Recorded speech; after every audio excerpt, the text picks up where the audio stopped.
او میری پیاری ماؤں بہنوں، لوگ کہتے ہیں کہ اسلام کے اندر عورت کو بہت دبایا گیا ہے، اسلام کے اندر عورت کو بہت کچلا گیا ہے۔ میری بیوی کہنے لگی کہ اس کے پاس ایک عورت آئی، کہنے لگی میرے شوہر نے دوسری شادی کر لی ہے، دوسری شادی کرنے کے بعد دوسری بیوی سے بہت زیادہ محبت کرنے لگے اور مجھے بالکل چھوڑ دیا ہے۔ آپ شیخ سے بولیے تھوڑا تقریر میں اس پر بھی روشنی ڈال دیں۔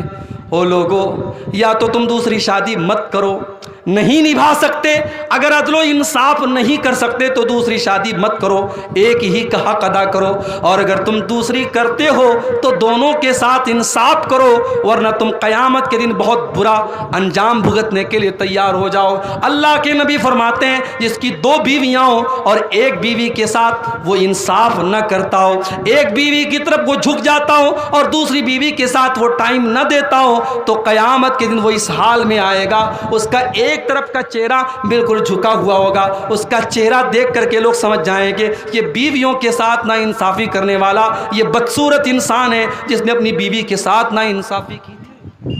اللہ کے نبی کی 9 بیویاں تھیں، اکٹھے 9 بیویاں رہتی تھیں، اور اللہ کے نبی انصاف کرتے تھے، آپ نے سب کی باری مقرر کی تھی، سب کے پاس برابر ٹائم دیتے تھے، سفر میں جاتے تھے تو باقاعدہ قرآن اندازی کرتے تھے، اور جس بیوی کا نام آتا تھا اسی بیوی کو لے کے جاتے تھے، کوئی کھانے کی چیز آتی تھی سب میں بٹواتے تھے۔ اتنا انصاف کرنے کے بعد بھی اللہ کے نبی اللہ سے دعا کیا کرتے تھے، اے اللہ جتنا میرے بس میں ہے اتنا تو میں نے انصاف کے ساتھ بٹوارا کر دیا، باقی دل کی محبت کا معاملہ اے اللہ میرے کنٹرول میں نہیں ہے، تو اے اللہ تو اس پر میری پکڑ مت کرنا۔ میرے بھائیوں، اپنے نبی سے سیکھو، اس لیے جن کی 1 سے زیادہ بیویاں ہیں وہ انصاف کے ساتھ کام کریں۔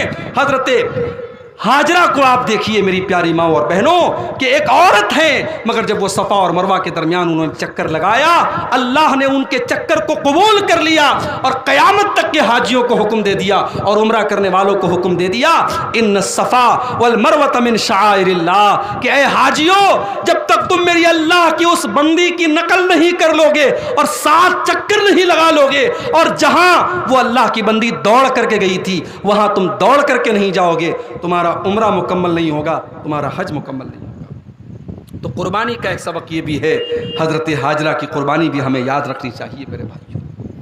اور آگے بڑھیے، قربانی ہم کب کرتے ہیں؟ عید کی نماز کے بعد کرتے ہیں۔ بولو بھائی، برطلہ میں کوئی پہلے تو نہیں کرتا ہے نا؟ کوئی کرتا ہو تو ذرا ہاتھ اٹھائے۔ ہم ہمیشہ قربانی عید الاضحیٰ کی نماز کے بعد کرتے ہیں۔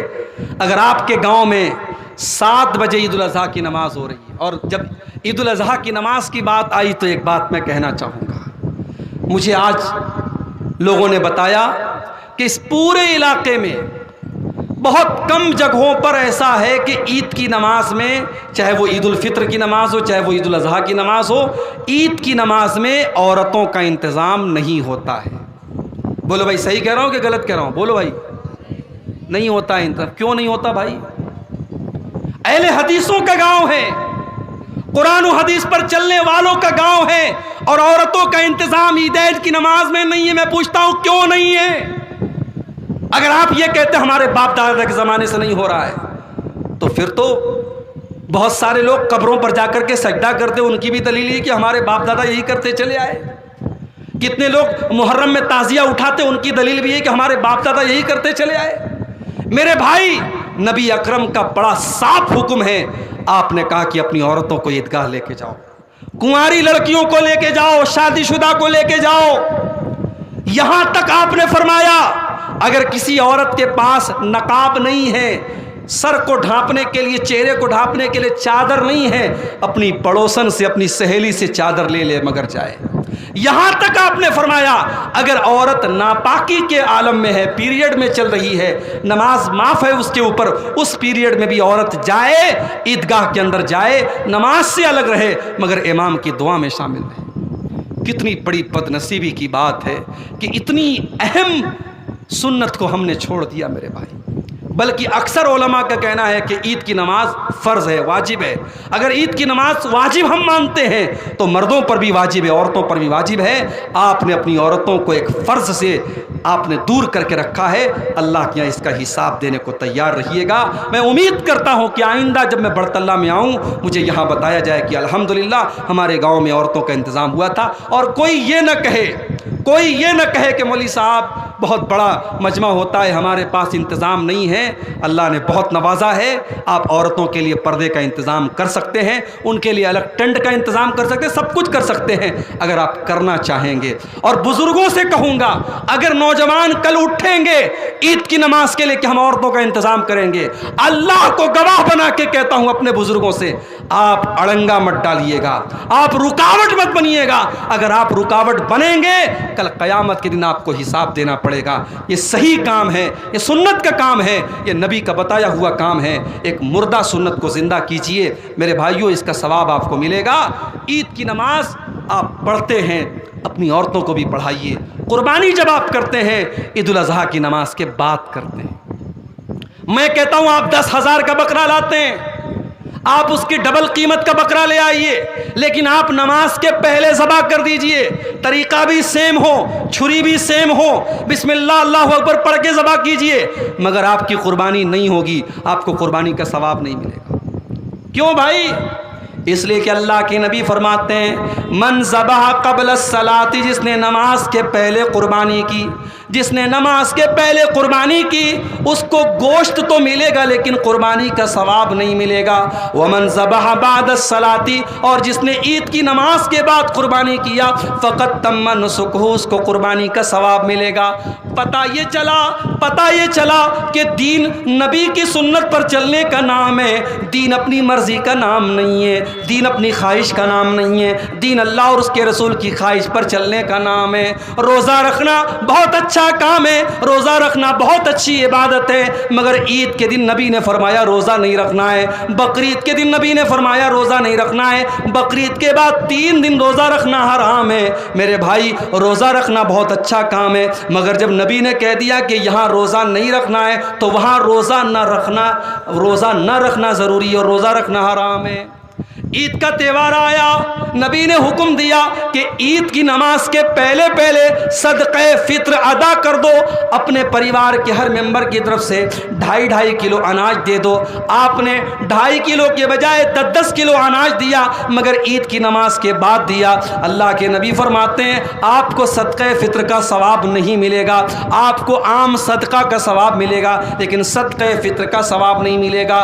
پتہ یہ چلا میرے بھائیوں، دین نبی کی سنت پر چلنے کا نام ہے، دین اتباع سنت کا نام ہے۔ قربانی ہم کو یہ سبق بھی سکھا رہی ہے کہ جو بھی کام کرو اللہ اور اس کے رسول کی سنت کے مطابق کرو۔ اب ایک آخری چیز بیان کر کے بات ختم کر رہا ہوں۔ قربانی آپ نے کی، گوشت آپ نے کھایا، غریبوں کو بھی کھلایا، پڑوسیوں کو بھی کھلایا، رشتہ داروں کو بھی کھلایا۔ میں کہتا ہوں اگر میں 10,000 کا بکرا لایا اور سارا بکرا میں خود کھا گیا تو کیا یہ صحیح ہوگا؟ صحیح نہیں ہوگا۔ اس لیے کہ جب قربانی کا اللہ حکم دیتا ہے تو فرماتا ہے فَكُلُوا مِنْهَا وَأَطْعِمُوا الْبَائِسَ الْفَقِيرَ۔ اے مسلمانوں، قربانی کا گوشت خود بھی کھاؤ، غریبوں کو کھلاؤ، محتاجوں کو کھلاؤ۔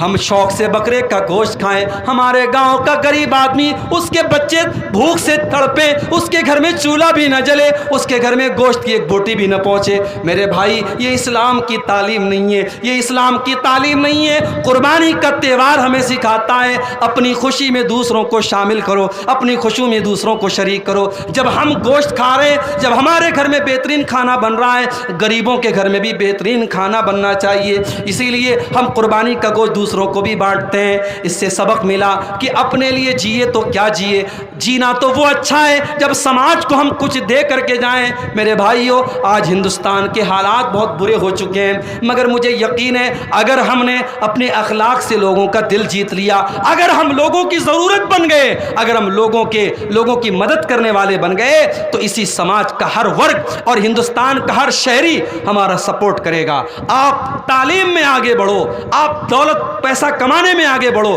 آپ ٹیکنالوجی میں آگے بڑھو، اس ملک کی ضرورت بن جاؤ، انشاءاللہ اس ملک میں کوئی آپ کو مٹانے کے بارے میں سوچ بھی نہیں سکتا۔ جب آپ کسی کی ضرورت بن جائیں گے تو انشاءاللہ وہ ہر حال میں آپ کو ساتھ میں لے کے چلے گا۔ قربانی کا تہوار ہمیں یہ سبق دیتا ہے، دوسروں کے کام آؤ، دوسروں کی مدد کرو، جو خوشی تمہیں حاصل ہو دوسروں کو بھی پہنچاؤ۔ میرے بھائیوں، یہ چند اہم باتیں تھیں۔ میں اب انہی باتوں کے ساتھ تقریر کو ختم کرتے ہوئے اللہ سے دعا کرتا ہوں، ہم نے جو یہ قربانی کی ہے اس تہوار کے موقع پر، جو بھی ہم نے اپنی حیثیت کے مطابق جانور ذبح کیا ہے، اللہ اپنے فضل و کرم سے ہماری قربانی کو قبول فرمائے۔ رب العالمین ہماری قربانی میں کوئی کمی کوتاہی رہی ہو اس کو معاف فرما دے۔ جو ہم میں بیمار ہیں اللہ ان کو شفائے کامل عاجل عطا فرمائے۔ جو روزی روٹی سے پریشان ہیں اللہ ان کے کاروبار میں برکت نصیب فرمائے۔ جس مسجد کی تعمیر کے لیے آج کا یہ پروگرام منعقد ہوا ہے، اللہ اس مسجد کی تعمیر کو جلد سے جلد ہم سب کو مکمل کرنے کی توفیق عطا فرمائے۔